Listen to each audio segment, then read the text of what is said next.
Muy buenos días, queridos amigos. Estamos reuniendo otra vez por internet y me alegro que puedan participar en la reunión de Gateway Fellowship una vez más. Esa es la parte que hacemos en español. Hoy es el Día de los Ramos y en nuestros países de origen la celebramos de forma grande y queremos invitarles a enfocar cada día en esta semana muy especial. En Mateo, empezando en el capítulo 21 hasta el 28, hay 8 capítulos que hablan de esta última semana.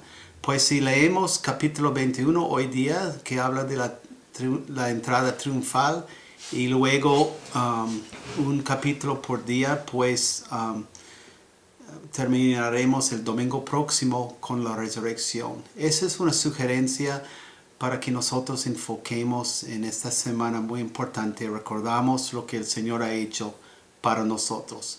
Pero hoy día estamos continuando en el primero de Timoteo, el capítulo 2.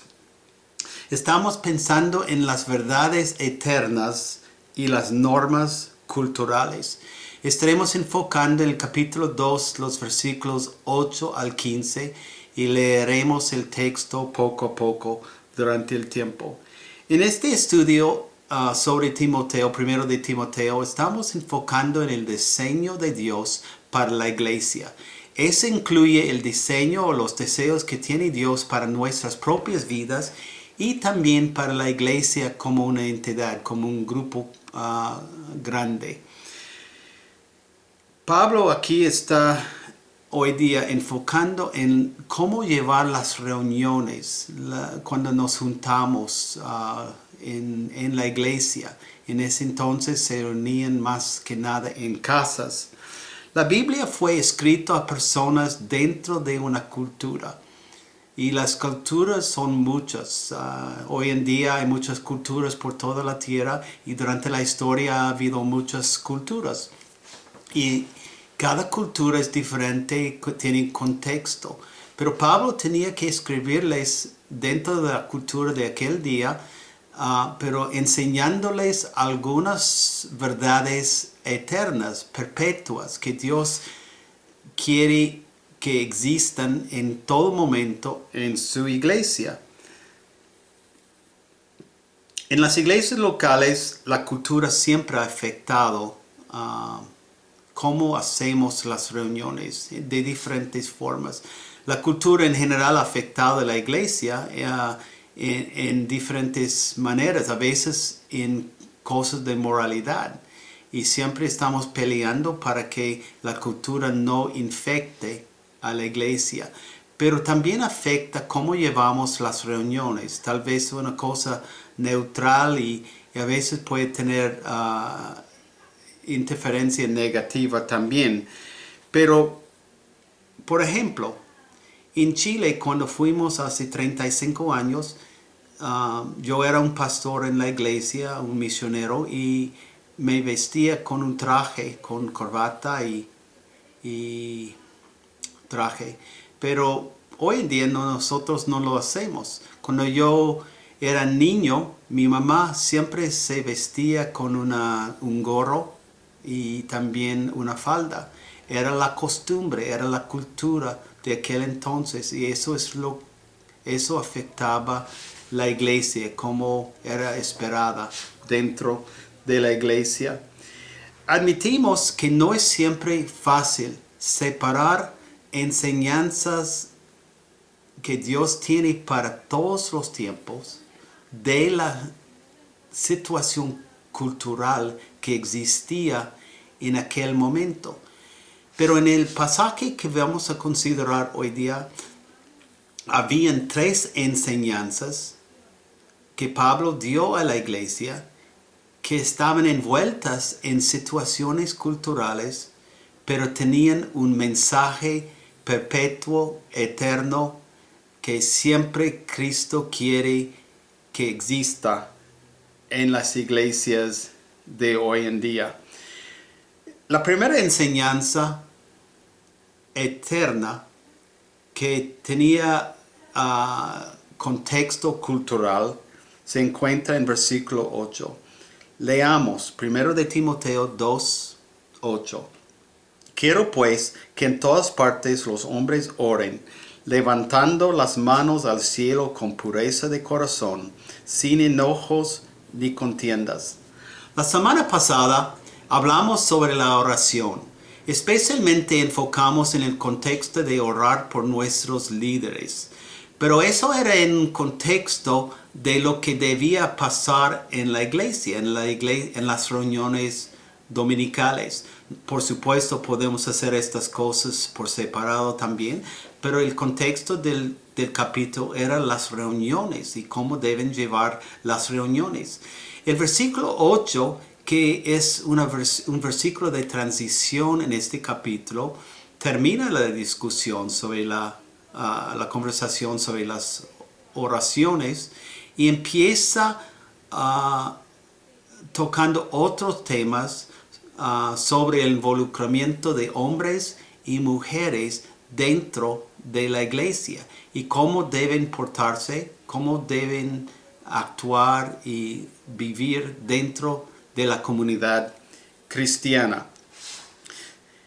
En versículo 8, pues Pablo dice que los hombres deben levantar las manos en alto para orar a Dios, para levantar el nombre de Dios. La parte cultural de eso es que vino del judaísmo, que era una acción buena, en que los hombres levantaban las manos demostrando su entrega a Dios, que amaban a Dios, que pensaban que Dios era lo último y estaban adorándole a Dios con todo su corazón. Eso era la muestra externa, pero tenía un mensaje interno, un mensaje perpetuo, eterno, que siempre debía existir. No es decir que no podemos levantar y no debemos levantar nuestras manos a Dios. Por supuesto debemos y podemos y es bueno hacerlo. Pero podemos decir también que no es una cosa que debemos o tenemos que hacer en todo momento y tampoco lo hacemos. La Biblia también habla de diferentes formas de la oración.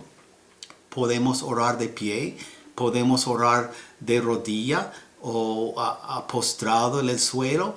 Podemos orar en voz alta o en silencio.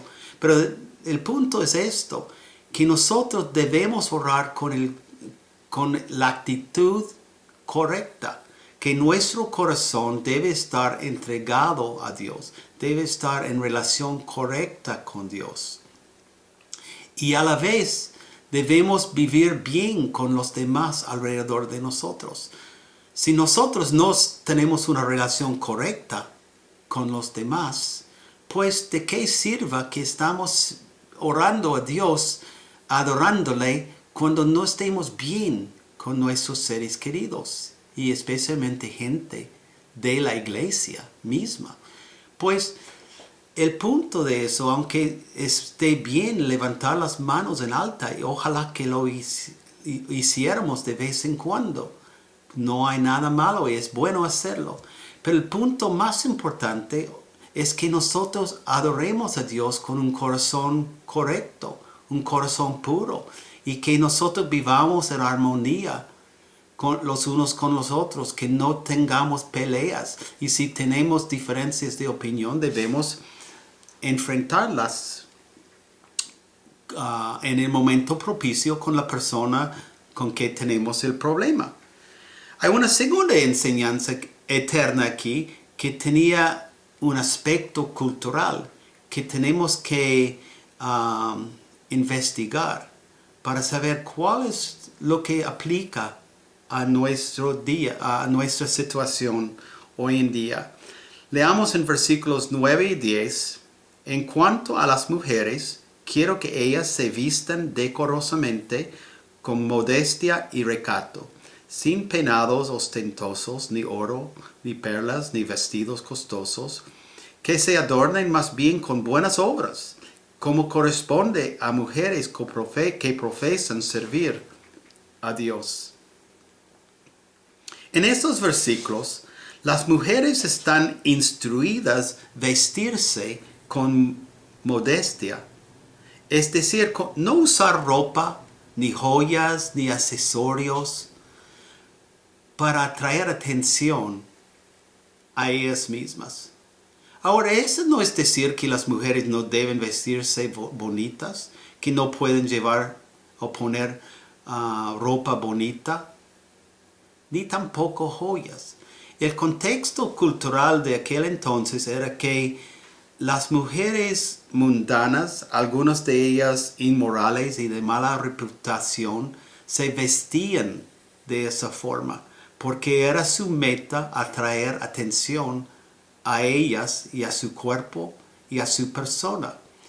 Pero dentro de la iglesia esto no debe de existir, porque las mujeres no deben estar atrayendo atención a sí mismos, tampoco los varones, sino que deben estar atrayendo atención a Cristo, o más bien deben ellas estar enfocando su atención en Cristo y permitiendo que los demás también pongan su atención en Jesucristo.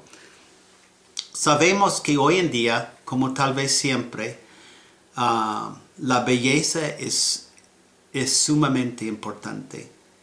La gente paga mucho para tener la ropa mejor, con marca, de todo estilo, etc. Y eso no es malo, hecho en el sentido correcto, y tampoco debemos vestirnos de una forma fea, que tampoco agradece a Dios ni adore a Él. En la iglesia nosotros tenemos que aprender a vestirnos de la forma adecuada, de la forma bonita, mejor que podamos, para que Dios sea glorificado. Ahora, Dios puede ser glorificado con blue jeans o con otras cosas, y ese no es el punto que quiero destacar, sino que no debemos vestirnos, especialmente las mujeres, pero varones también, de una forma que atrae atención a nosotras para que gente esté fijando en ellas en lugar de fijando en Dios y lo que está sucediendo dentro de la iglesia. La iglesia es para adorar a Dios y para que nosotros aprendamos de Dios, y no es para que la gente fije en la persona más bonita, con la ropa mejor que hay. No, es nuestra intención y debemos usar sabiduría en todo eso. Pero ¿cuáles serían pues las enseñanzas que debemos aplicar a nuestra vida de este punto, de esta situación? Bueno, podremos decir que no debemos vestirnos ni adorarnos, ponernos ninguna cosa que va a atraer atención a nosotros de forma exagerada. No queremos que la gente mire a nosotros porque somos tan guapos o guapas, sino que queremos que la gente enfoque en Cristo, que hay un ambiente en que la gente pueda adorar a Dios. También no es buena cosa poner mucha atención en la ropa que demuestra nuestra riqueza, que tengamos más que otras personas o lo que sea. También tenemos que usar sabiduría en esto, y no vamos a ser legalistas en cuanto a eso. Más bien, en lugar de fijar en la ropa, en la persona externa, debemos fijar en las buenas obras, en hacer cosas que beneficien a los demás y beneficien a Dios, que adoren a Dios. Es importante y aconsejable que nosotros pongamos hincapié en belleza interna, en obras buenas, y no que demos mucha atención, demasiada atención a lo exterior de nuestra persona. Dentro debe haber un equilibrio en todo eso. Pero llegamos a la tercera enseñanza, que es una enseñanza de mucha importancia, y debemos fijar en esa porque es tal vez un poco más complicada, afecta nuestra situación más que las otras dos. Leamos en versículos 11 al 14. La mujer debe aprender con serenidad, con toda sumisión. No permito que la mujer enseñe al hombre y ejerza autoridad sobre él. Debe mantenerse ecuánime, porque primero fue formado Adán y Eva después. Además, no fue Adán el engañado, sino la mujer, y ella, una vez engañada, incurrió en pecado. La verdad es que este pasaje tiene muchas cosas para decirnos, y hay muchas opiniones sobre eso. Tenemos una vez más separar los elementos culturales del pasaje para dejar la enseñanza perpetua, las verdades que Dios tiene para nuestras vidas. En el Nuevo Testamento, durante ese periodo, las mujeres no tenían muchos derechos. Vivían más bien en sus casas, no tenían oportunidad de trabajar y hacer muchas cosas. Pero pero a este ambiente cultural secular vino Jesucristo. Y Jesucristo en su ministerio tocaba las vidas de las mujeres. A propósito, buscaba contacto con mujeres y hombres, pero con mujeres para levantarlas de su puesto, para decir que ellas eran importantes para Dios y eran iguales a los hombres en todo sentido, porque Dios los había creada de esa forma.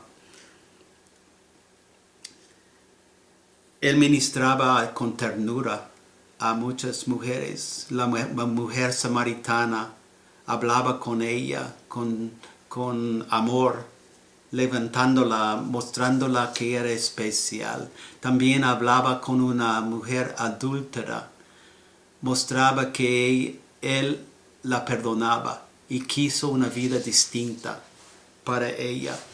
Él ministraba a mujeres enfermas, levantaba a una niña de la muerte. Varias mujeres también apoyaban a Jesús en su ministerio. Tenían un rol bien importante, tal vez atrás del escenario más que nada, pero en momentos también lucieron y tenían sus momentos visibles. En el libro de Gálatas 3:27, pues después de que Jesús estaba ya en el cielo y la iglesia estaba andando, Pablo dice: porque todos los que han sido bautizados en Cristo se han revestido de Cristo. Ya no hay judío, ni griego, esclavo, ni libre, hombre, ni mujer, sino que todos ustedes son uno solo en Cristo Jesús. Y si ustedes pertenecen a Cristo, son la descendencia de Abraham y herederos según la promesa. Pablo, tal y como Cristo, mostraba que ya en la iglesia Dios vio las cosas diferente, que no habían las distinciones entre una raza y otra, un idioma y otro, entre mujeres y hombres, entre ricos y pobres, entre los importantes y los desconocidos. No, todos eran importantes y todos se reunían dentro de la iglesia. Pedro, además, en el primer día de la iglesia, en el día de Pentecostés, decía esto: sucederá que en los últimos días, dice Dios, Hechos 2:17, derramaré mi espíritu sobre todo el género humano. Los hijos y las hijas de ustedes profetizarán, tendrán visiones los jóvenes y sueños los ancianos. Aquí vemos como Pedro profetizaba bajo la unción del Espíritu Santo, que hombres y mujeres, jóvenes y ancianos, todos estarían involucrados en lo que Dios quería hacer por medio de la iglesia. Pensando en eso, parece que algunas de las mujeres en Éfeso, disfrutando tal vez demasiado de su libertad en Cristo, que tenían derechos que nunca antes tenían, ya tal vez estaban mal usando algunas de estas libertades. Tenían la oportunidad de aprender y de enseñar aún en este momento, de decir cosas por lo menos en la iglesia. Pero habían disrupciones en la reunión. Y Pablo no lo vio como bueno, porque Dios es un Dios de orden. Dios tiene un propósito para su iglesia. Quiere que funcione con libertad, pero también entre límites, entre su guía, lo que Él quiere para la iglesia.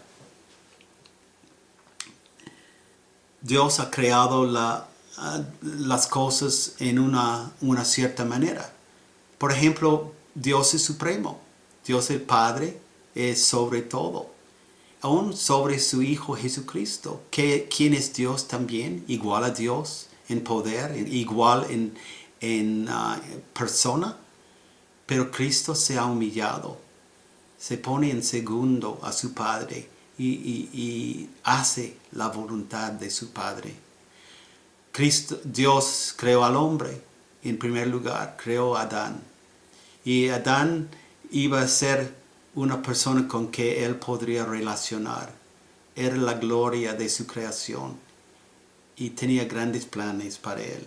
Y creó la mujer para acompañar al hombre. Ahora, eso tiene que ver con el matrimonio, pero también tiene que ver con las cosas en la iglesia. Y como Cristo y Dios Padre son iguales, pero tienen diferentes funciones, también los hombres y las mujeres son iguales en importancia y en valor, pero tienen algunos roles diferentes. El problema en Éfeso era que algunas de las mujeres pues no respetaban el orden que Dios había puesto. Querían que la igualdad era en todo sentido, que los roles eran igualitos en todo sentido, pero Dios tiene diferentes planes en algunos aspectos para los hombres y para las mujeres. Sin embargo, Dios quiere usar las mujeres en una forma buena y útil, tal y como quiere usar a los hombres. Y vemos en el Nuevo Testamento que las mujeres llevaban muchos roles. Llevaban grupos pequeños, lo que nosotros llamaríamos grupos fraternales o grupos pequeños en la iglesia. Las iglesias eran iglesias de casa. Eso era en principio lo que eran las iglesias. Y las mujeres tenían una función en llevar estas reuniones. También eran Priscila era una compañera de Pablo. Junto con su marido, los dos trabajaban con igualdad. Febe, Chloe y otras mujeres en el Nuevo Testamento, Lidia, llevaban roles dentro de la iglesia de importancia, porque Dios estaba creando una iglesia de mujeres y hombres, jóvenes y ancianos, y de diferentes razas, y todos estaban importantes en su iglesia. Bueno, en los días modernos vemos a mujeres que predican y son pastores de iglesias. Sabemos que tienen el talento, tienen la habilidad de hacer eso. Por muchos años, misioneras femeninas han tenido que hacer obras en diferentes partes de la iglesia, del mundo, levantando obras porque quieren que la gente en diferentes partes conozca a Cristo y lo siga a Él. Bueno, no voy a morirme por esta discusión, por este punto de vista. Yo tengo entendido que Dios quiere que los hombres, en principio, o por lo menos que las iglesias estén dirigidos en lo posible por los hombres. No es decir que las mujeres no pueden tener roles importantes y altas en la iglesia. Pero Pablo está diciendo que las mujeres deben mostrar sumisión dentro de la iglesia. Que no deben asumir roles,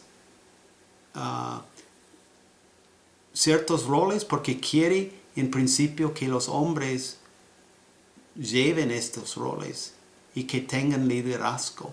No es decir, no es porque las mujeres no pueden ni saben hacerlo, ni podrían hacer mejor trabajo en muchos casos. Pero en lo posible Dios quiere que por lo menos hay liderazgo masculino en la iglesia. La verdad, para pedir a las mujeres sumisión no debe ser gran cosa, yo creo. Porque todos debemos ser sumisos los unos a los otros, a Jesucristo. Y en algún sentido todos tenemos que someternos a alguien en nuestro trabajo. En algún escenario, en lo público, tenemos líderes en nuestra sociedad. Siempre estamos por debajo de alguien. Pero eso no significa que somos menores que otras personas con puestos más altos o importantes. No, todos somos importantes en Cristo Jesús. Sabemos que las mujeres tenían puestos importantes en el Nuevo Testamento. Y yo creo que muchos pastores quieren que hoy día tengan puestos importantes. Y en nuestra iglesia están llevando puestos importantes en la iglesia. No menores a ningún hombre en la iglesia. Yo creo que pueden predicar, enseñar, administrar programas y personas y a la vez ser sumisas al liderazgo que existe en la iglesia. Terminamos el estudio en 1 de Timoteo 2:15. Pero la mujer se salvará siendo madre y permaneciendo con sensatez en la fe y el amor y la santidad. La última frase dice que las mujeres parecido a lo que Pablo dice para los hombres, deben tener la actitud correcta. Deben buscar cosas como fe, amor, santidad. Porque las partes internas en el corazón son muy importantes. Es el principio de nuestra obra. De allí sale nuestra obra para tocar las vidas de otras personas. Si no tenemos estas calidades en el corazón, nuestras obras no estarán hechas de la forma correcta ni recibida por Dios de la misma forma. Hay tanto para hacer en Gateway, en nuestro mundo, para Cristo. Hay bastante oportunidad para mujeres y hombres, jóvenes y niños, niñas, para servir a Dios en nuestro mundo. Que busquemos el puesto que Dios tenga para nosotros, para que podamos ser útiles y servimos a Dios con la actitud correcta. Amén.